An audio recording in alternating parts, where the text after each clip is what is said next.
হকের পথে আপনার আমার থাকতেই হবে, কারণ রসুলকে হক করেই প্রেরণ করা হয়েছে। কথা বলেন ঠিক কিনা?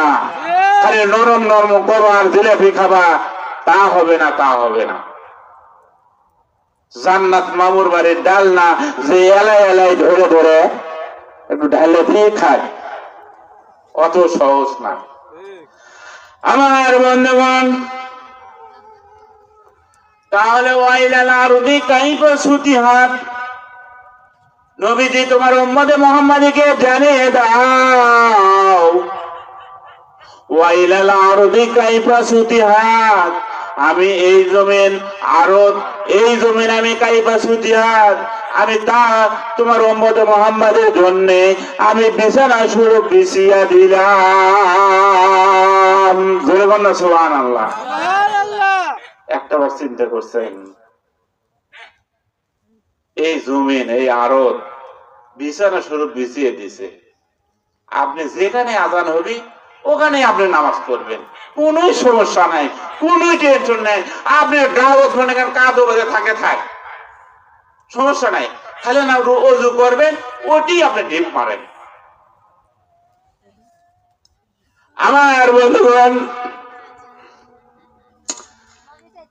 তাহলে আল্লাহ রাব্বুল আলামিন বলেন ওয়াইলাল আরদি কাইফা সুতিহাত, নবীজি তোমার উম্মতে মুহাম্মাদীকে জানিয়ে দাও, কারণ এই জমিন আমি কি করলাম আরদ, আমি তা বিছানা স্বরূপ তোমার উম্মতে মুহাম্মাদের জন্য সুবিধার্থের জন্য তা আমি বিছানা স্বরূপ বিছিয়ে দিলাম।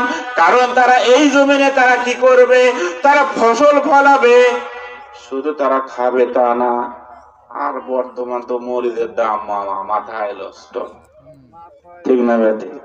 কয়েকদিন আগে মনে করেন যে 80 টাকা পোয়া, 100 টাকা পোয়া। হায় হায় হায় হায় হায় হায়, এইবার যারা মরিচ লাগাতে বলছেন মামা, এর কারণে গুটি লাল। কথা বলেন ঠিক কিনা? কারণ এই মরিচ কি শুধু আপনি আমি খাই না, বাইরে দেশে যায়? এই যে জমি, এই যে ধান কাটা হয়েছে না হয় নাই? এদিকে হয়েছে ধান কাটা, ধান কাটা হয়ে গেছে। তাহলে এই যে ধান চাল হচ্ছে ধান থেকে, তাই না?